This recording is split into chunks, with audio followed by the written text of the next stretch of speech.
Selamat pagi bro dan sis sekalian. Jumpa kembali kita di acara Cafe Morning with God.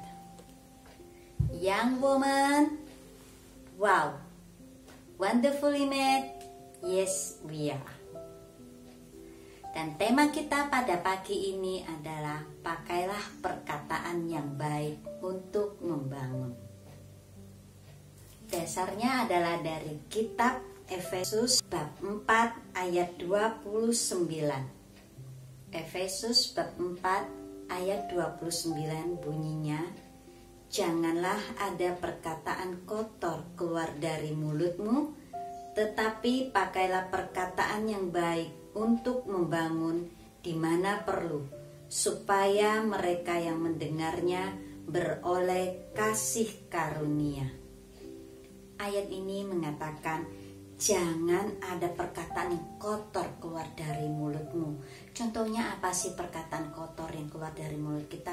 Perkataan-perkataan negatif, amarah, caci maki, perkataan yang membunuh karakter seseorang, yang menghina, bullying, itu semua termasuk dalam perkataan kotor.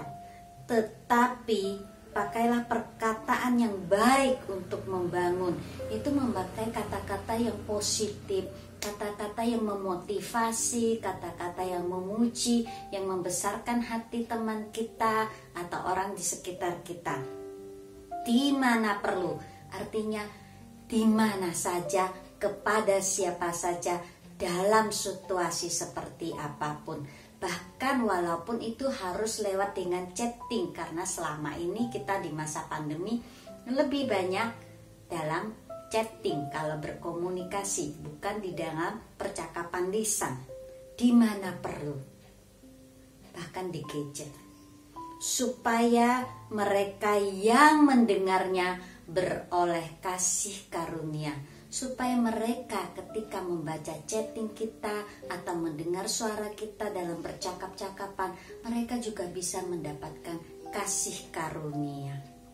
Dan bukan membuat mereka menjadi dongkol, menjadi keki, malah membuat mereka tetap merasakan ada kasih Tuhan lewat percakapan kita, lewat perkataan kita, lewat chatting kita.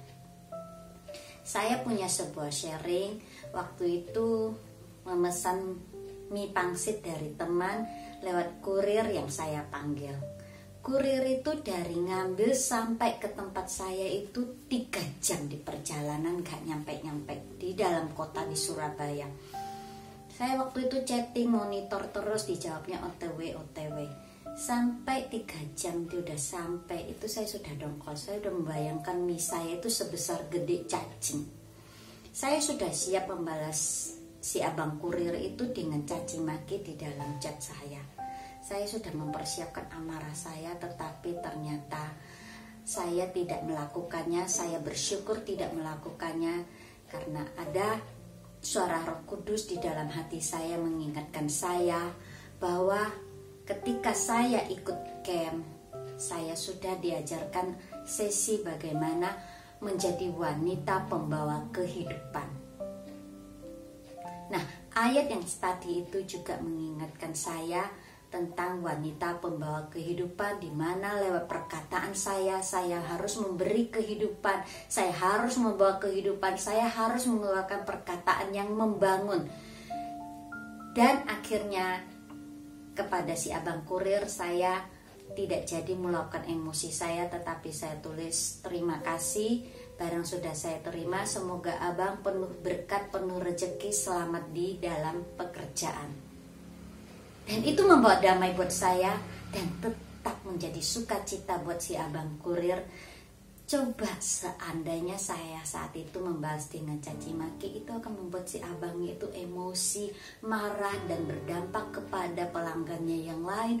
Pulang ke rumah berdampak kepada istri, anak, mertua, atau saudara-saudaranya yang lain. Dan semuanya itu bersumber dari saya.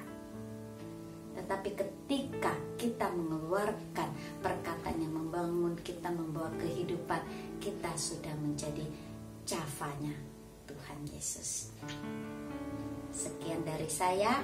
Mari teman-teman kita yang punya kemampuan untuk chatting, kemampuan berkata-kata, dan kita sudah dipulihkan dalam camp, jadilah pembawa kehidupan lewat perkataan kita, lewat ketikan jari tangan kita. Tuhan Yesus memberkati. CFM, we are the shepherd. CFM, we are the shepherd. CFM for His glory. Tuhan Yesus memberkati.